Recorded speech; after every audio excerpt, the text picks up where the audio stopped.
Hello दोस्तों, मैं निवेदिता एक बार फिर से स्वागत करती हूँ आपका अपने YouTube चैनल घोंसली सीन पर। तो बिना किसी देरी के शुरुआत करते हैं आज की कहानी की। लेकिन उससे पहले आप अपने हेडफोन लगा लें, फ़ोन को साइड में रख दें और आंखें बंद करके शांति से लेट जाएं। आज की कहानी एक ऐसे रास्ते की है जिसका राज आज तक कोई नहीं सुलझा पाया है। एक ऐसा रास्ता जिस पर एक रात जब अब्बास गुजरता है तो जो उसके साथ होता है वो जानकर आपकी रूह कांप जाएगी। चलिए जानते हैं इस कहानी में।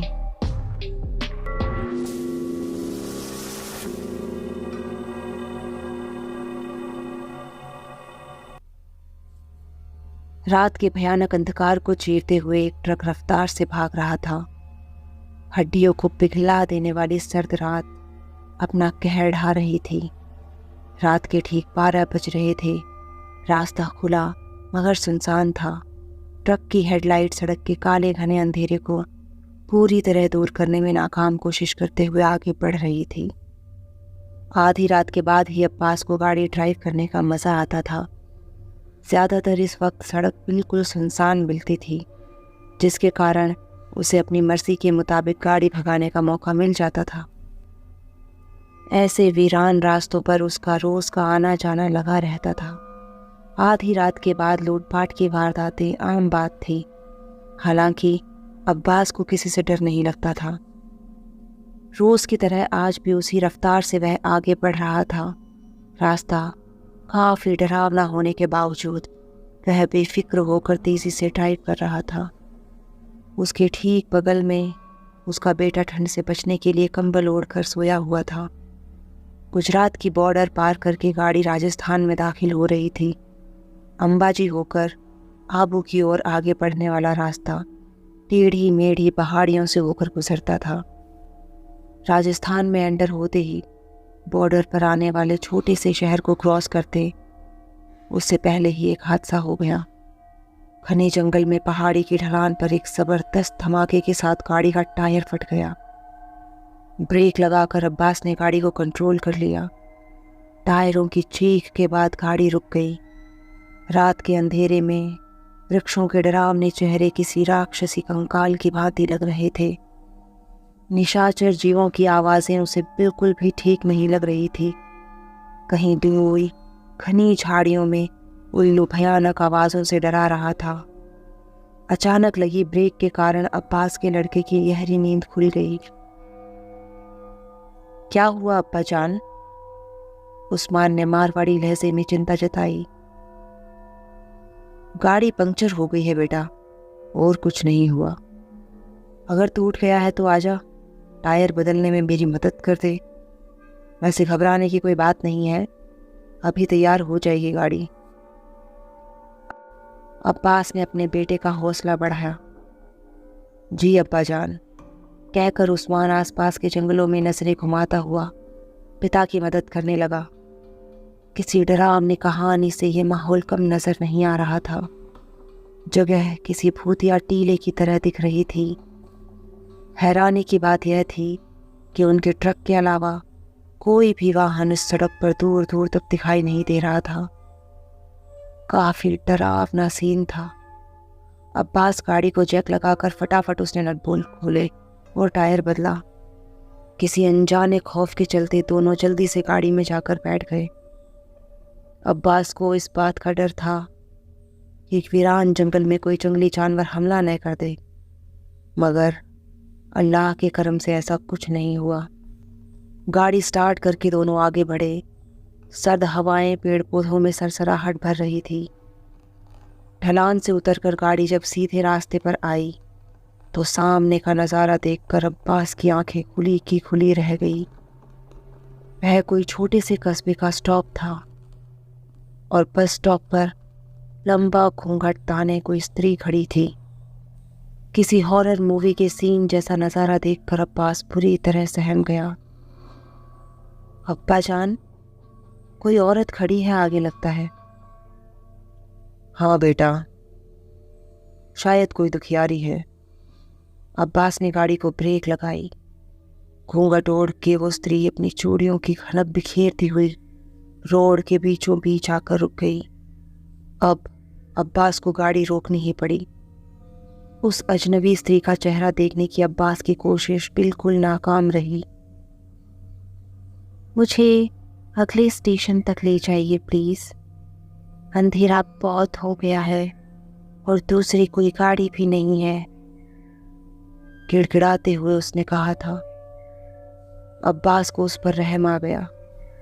जिस स्त्री को आधी रात में घर से बाहर निकलना पड़ा तो ज़रूर वो किसी मुसीबत में हो सकती है। ऐसा सोचकर अब्बास अपने बेटे उस्मान से मुखातिब हुआ। उस्मान, बहन जी को बोल दे के पीछे बैठ जाए, अगले स्टेशन पर उतार देंगे। उस्मान ने उस स्त्री से बात करने के लिए खिड़की से बाहर सिर निकाला, मगर वह रहस्यमयी स्त्री न जाने कहाँ गायब हो गई। अब्बा जान, वो औरत तो यहाँ कहीं नहीं दिख रही। उस्मान परेशान हो उठा। खिड़की खोलकर पीछे देख ले एक बार। अब्बास की बात मानकर उसने पीछे का नज़ारा देखने के लिए ड्राइवर सीट के पीछे सेंटर में लगी खिड़की को खोल दिया। उस्मान की आंखें हैरत से फटी की फटी रह गई। वह तो पीछे ही बैठी है अब्बा जान। उसने बात भले ही अब्बा जान से कही थी, लेकिन मानो जैसे वह खुद को ही यकीन दिलाने की कोशिश कर रहा था। राहत की सांस लेते हुए अब्बास ने गाड़ी की गति तेज कर दी, जबकि उस्मान की तो नींद ही उड़ चुकी थी। वह अजनबी स्त्री किसी छलावे की तरह गाड़ी में चढ़ बैठी और उन्हें भनक तक नहीं लगी। लगातार 2 घंटे तक गाड़ी भगाने के बाद अब्बास के जहन में वो बात आई कि उस औरत को जहां उतरना था वो स्टॉप पर पीछे ही रह गया है। उसने पैर ब्रेक पर लगाए। अरे उस्मान, उस औरत को तो पीछे ही उतारना था। बात तो बिल्कुल दिमाग से ही निकल गई। देख देख देख, वह कहीं पीछे ही सो रही होगी, जगा उसे। उस्मान ने फिर से खिड़की खोलकर पीछे देखा। उसकी आंखों को दूसरी बार झटका लगा। वह हड़बड़ाकर बोल उठा, अब्बा जान, वह औरत तो नहीं है गाड़ी में। अब्बास ने उस्मान को ऐसे देखा जैसे उसने कोई बचकानी बात कर दी हो। क्या बात करता है, ठीक से देखता ही नहीं। देख, पीछे ही बैठी होगी वहां कोने में छुप कर कहीं। ठीक से देखा है मैंने, नहीं है वो गाड़ी में। फिर तो लगता है कि जब गाड़ी धीमी हुई होगी तो शायद नीचे उतर गई होगी। उस अनजान औरत का डरावना चेहरा अभी भी अब्बास की आंखों से दूर नहीं हो रहा था। उसका तर्क जैसे उसके ही गले में अटक गया था। अब्बास इस घटना को भूलकर जल्द से जल्द अपने घर पहुंचना चाहता था। फिर वह 1 मिनट के लिए भी कहीं नहीं रुका, लगातार तेज रफ्तार भागता रहा। उस्मान को सर्द हवाओं के कारण फिर से नींद लग गई। हॉलीवुड की किसी भूतिया स्टोरी में नजर आने वाले मंजर जैसा सीन उनकी आंखों के आगे चल रहा था। अब्बास ने सुबह 9 बजते ही गाड़ी मारवाड़ में अपने घर टेक दी। हाथ मुंह धोकर नाश्ता किया। बेगम सब्जी लेने का बहाना करके घर से बाहर चली गई। उस्मान भी अपने दोस्तों से मिलने चला गया। नाश्ता करने के बाद अब्बास को बड़ी जोरों की प्यास लगी। फ्रिज से बोतल निकालने के इरादे से वह उठने ही लगा कि अपने सामने आकर रुक गए 2 पायल वाले नंगे पैरों को देखकर वह पूरी तरह चौंक गया। सब पकाए अब्बास ने नजरें ऊपर उठाकर देखा। उसके बदन में खौफ की सिहरन दौड़ गई। सुर्ख रंग के घूंघट में एक बदसूरत चेहरा मुस्कुरा रहा था। डर के मारे अब्बास की जैसे जान ही निकल रही थी। तुम यहां क्या कर रही हो? तुम तो वहां रास्ते में उतर गई थी ना। मैं क्यों उतर जाती भला? तुम ही तो मुझे अपने साथ यहाँ लेकर आए हो। अब तो मैं तुम्हारे घर में आ गई हूँ, तुम्हारी पत्नी बनकर। अब मैं तुम्हें छोड़कर कहीं नहीं जाने वाली हूँ। और हाँ, अगर किसी को बोला तो तुम्हारी जान ले लूंगी। अब्बास जहाँ खड़ा था वहीं बुत बन गया। उसको यकीन नहीं हो रहा था कि एक भूतनी उसके घर में मौजूद थी। मगर मगर मेरे घर में मेरी पत्नी है। डरते डरते वह इतना ही कह पाया। दूसरी बार बोला तो तुम्हारी हलक से जुबान खींच लूंगी मैं। घूंघट वाली औरत ने अब्बास का गला पकड़ते हुए कहा, तुझे छोड़कर अब कहीं नहीं जाने वाली हूं मैं। पर पर पर मैं तुम्हें रखूंगा कहाँ? मैं बताती हूँ तुम्हें। तुम्हारे दाएं पैर में एक चीरा कर लो जल्दी से, और मेरे सिर के बाल काट कर अपनी चाक में सी लो।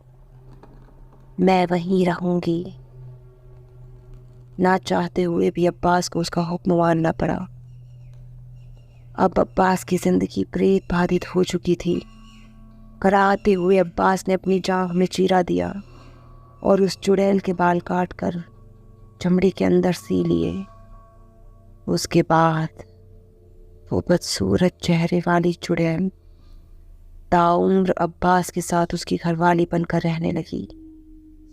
अब्बास की असली पत्नी को डराकर चुड़ैल ने कभी भी उसे अब्बास के करीब नहीं आने दिया। अब्बास दिन ब दिन दुबला होता गया और एक दिन अचानक ही सबने उसे अपने कमरे में मरा हुआ पाया। शायद वो चुड़ैल उसे अपने साथ ले गई थी हमेशा के लिए। तो दोस्तों, आज की कहानी में सिर्फ इतना ही। जल्द ही मिलते हैं एक अगली कहानी के साथ। तब तक के लिए अलविदा।